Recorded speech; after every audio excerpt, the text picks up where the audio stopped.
C'est presque de l'info, c'est la revue de presque de Nicolas Canteloup. On vous retrouve tout de suite Mathieu Béliard pour l'actualité. Oui, bonjour ma chère Julie, bonjour à tous, bienvenue sur Europe 1. Tout de suite, Europe 1, partenaire officiel du tournoi de Roland-Garros.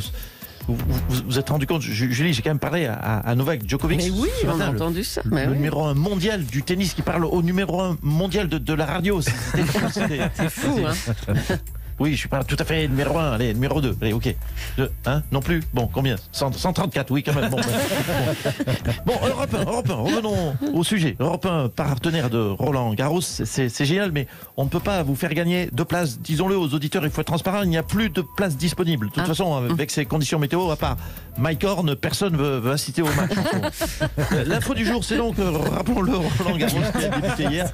Très bon timing, très bon choix, très bon timing le mois de septembre avec cette météo. On reportera donc quelques matchs. La finale aura lieu et prévu. On a eu Guy Forget ce matin au téléphone qui nous disait prévu la finale pour le 24 décembre. Et puis l'autre info, c'est cet Algérien considéré à tort comme le suspect de l'attentat de Paris ce vendredi. Non, n'oubliez pas désormais ce qu'il faut qu'un, ce sont donc les Pakistanais. Les Pakistanais. Donc dès qu'on vous propose des roses ou qu'on joue du Edith Piaf à l'accordéon dans le métro, mon conseil, donnez une pièce. Merci Mathieu. Allez, on va recevoir maintenant Anne Hidalgo avec qui on va revenir sur cet attentat terrible dans l'ancienne rue de Charlie Hebdo. Bonjour Madame la maire. Oui, bonjour à toutes les Parisiens, tous les Parisiennes. Bonjour à tous, quel bonheur, avouons-le, de se balader en bicyclette avec ces belles journées. Oh oui, tu parles, oui. Alors, qu'est-ce qu'on disait? Oui, attentat terrible. Bah oui, de toute façon, franchement, on va se parler franchement. Vous n'êtes jamais contents, vous les journalistes, vous les médias. Mais enfin, ça va pas, non?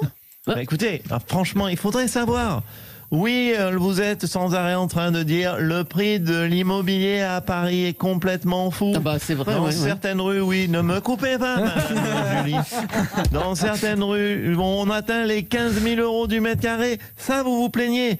Eh bien voilà, enfin, une bonne nouvelle pour les Parisiens et les Parisiennes. Dans la rue de Charlie Hebdo, le prix au mètre carré est tombé à 6 euros du mètre. Mais non, vous préférez voir toujours le verre à moitié vide plutôt que le verre à moitié plein. Il faut toujours que vous ralliez, pardonnez-moi de vous le dire. Allez, c'est bon, merci Anne Hidalgo. Allez, on va passer de Paris à Marseille, puisque c'est ça, avec cet appel à la désobéissance civile de la ville. On va appeler Michel Rubirola, la maire de Marseille. Bonjour Madame Rubirola. Oui, bonjour à tous. Oh, mais enfin, mais c'est pas Michel Rubirola, c'est encore Jean-Claude Gaudin. Tout à fait. Merci du renseignement. C'est bien que vous informiez vos auditeurs. Oui, je suis Jean-Claude Gaudin. Oui. Écoutez, je passais en mairie chercher juste, c'est pour ça que je parle antenne. Je passais chercher une pochette que j'avais oubliée. C'est voilà. Ça, oui. J'ai entendu le téléphone de Madame la maire sonner et par esprit de solidarité, j'ai répondu pour rendre service. Voilà, Michel Rubirola est parti chercher un café. Je vous la passe dès son retour, rassurez-vous. Voilà. Voilà. C'est passé comme une lettre à la poste. Alors, c'est à quel sujet, Madame Leclerc? Eh bien, c'est au sujet de la fermeture des bars et des restaurants. Ça ne passe pas à Marseille. Mais enfin, Madame Leclerc, mais de quoi parlons-on? C'est vital pour une nation, un bar, un restaurant, mais c'est vital, c'est un lieu de partage. Bon, et accessoirement de partage de Covid aussi, c'est vrai, mais le bar, c'est un lieu social, c'est un lieu de vie. On veut, franchement, je le dis, on veut notre mort ou quoi? Ouais, bon, j'entends bien, mais à partir du moment où le gouvernement dit c'est interdit, eh ben on ferme et on discute pas. Eh bien si, nous on discute, voilà. Ainsi, parce que si on ferme les restaurants et les bars, c'est tout un pan de l'économie qui s'effondre. Savez-vous, Madame Julie, Monsieur Bétou, Monsieur Mohamed, Monsieur Vandel, qui n'est pas encore arrivé, Madame Agostinli, savez-vous, Madame Julie, que 80% des ventes de cannabis se font dans les bars? Alors qu'est-ce que l'on fait si ça ferme? Je pose la question. Où est la distribution? Mais enfin, mais c'est interdit de vendre du cannabis, Monsieur Gaudin, allons. Comment ça, c'est... chez vous, c'est interdit. Ah bon, bah écoutez, alors si ça aussi c'est interdit, alors... Non, mais franchement, c'est quoi ce gouvernement qui interdit tout? Moi, j'appelle à la désobéissance civile. Et je déclare sur votre antenne, en direct, puisque vous aimez les scoops, monsieur Béliard, vous l'aurez, je déclare à la création de la République démocratique de Marseille et des Bouches-du-Rhône. Et je nomme Didier Raoult roi de cette République. Ah bah c'est une bien belle idée, monsieur Gaudin. Allez, à bientôt. Le principal suspect de l'attaque au hachoir qui a eu lieu vendredi dans le 11e arrondissement, à Paris, a reconnu qu'il visait Charlie Hebdo. Mais le bâtiment, leurs anciens locaux, n'était plus protégé depuis des mois. Bonjour Christophe Castaner. Oui, bonjour. Ah, oula. Non. Non, vous étiez ministre de l'Intérieur à l'époque. Mais oui, mais enfin... Oui, c'est une autre époque. Mais oui, mais pourquoi ce manque de protection? C'est une autre époque. C'est fini comme musique. Je crois que ce n'est plus la musique adéquate et adaptée à la situation. Je ne suis plus, rappelons-le, ministre de l'Intérieur. Merci d'avoir l'obligeance de mettre une musique qui rappelle à la fois mon attachement à la France, à mon pays, éventuellement mon attachement aux forces de l'ordre, mais surtout mon rôle de chef de file des députés En Marche. D'accord, je vois le message, je vois qu'on a envie de plaisanter dans la régie. Merci beaucoup, je le note. Non, mais on sait que ce n'est plus votre fonction, ministre de l'Intérieur, mais c'est quand même sous votre mandat qu'aucune décision de protection du bâtiment n'avait été prise, alors que le procès démarrait.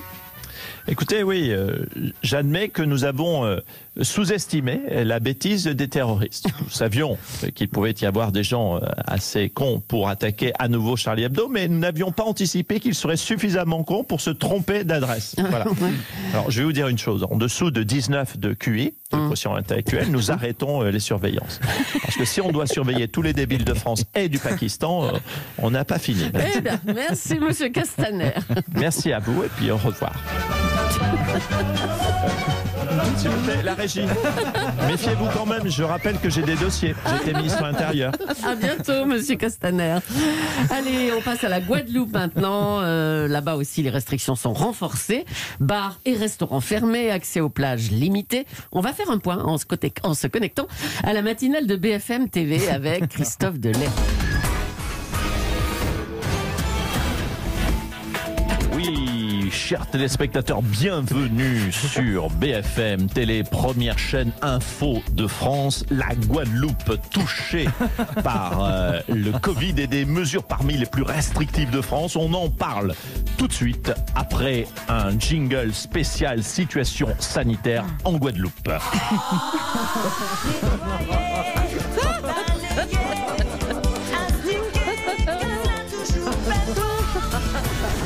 Nettoyer, balayer, astiquer, que ce soit toujours pimpant, respecter les gestes barrières, l'hygiène est importante, nous l'avons compris.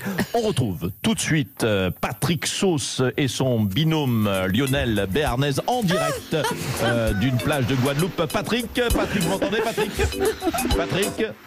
Oui, Christophe, je vous entends, nous vous entendons parfaitement. Je suis bien arrivé ici en Guadeloupe et nous travaillons à comprendre la situation qui est complexe, dramatique ici sur place, sur le terrain, puisque nous ne pouvons pas aller à la plage et bronzer qu'à partir de 14h30.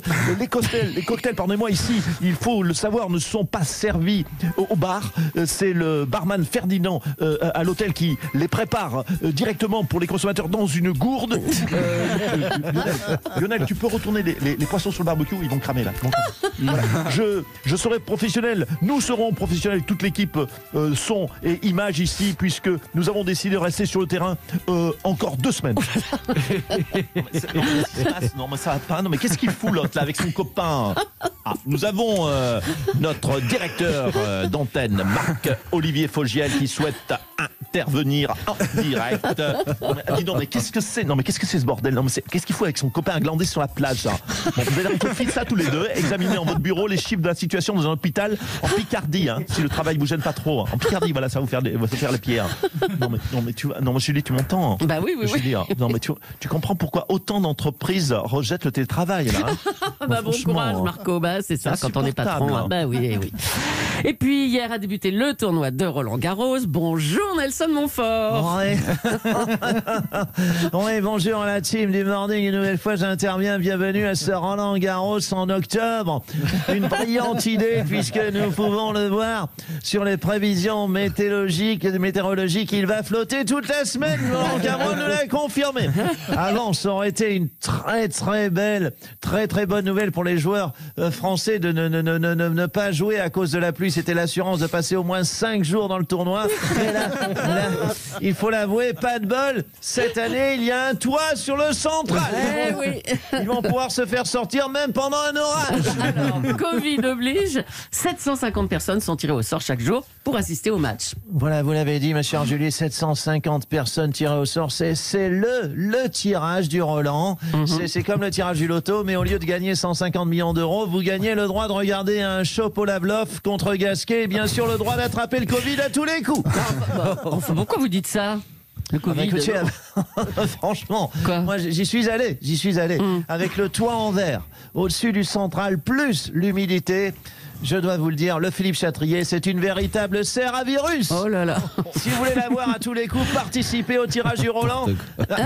Attendez, je crois que nous avons un souci. Mais qu'est-ce qui se passe, Nelson? Eh bien écoutez, avec la pluie, ma chère Julie, la terre battue. Oh là là, oh non, je ne veux pas voir ces images, le pauvre. Non là, la terre battue s'est transformée en véritable sable mouvant. Excusez-moi, il y a Raphaël Nadal qui vient de s'enfoncer de 3 mètres en montant au filet. Raphaël, là, attendez, je lui lance une corde. Raphaël, prenda la corda. Viens à qui? Oh, quel Roland Garros d'Imiarda.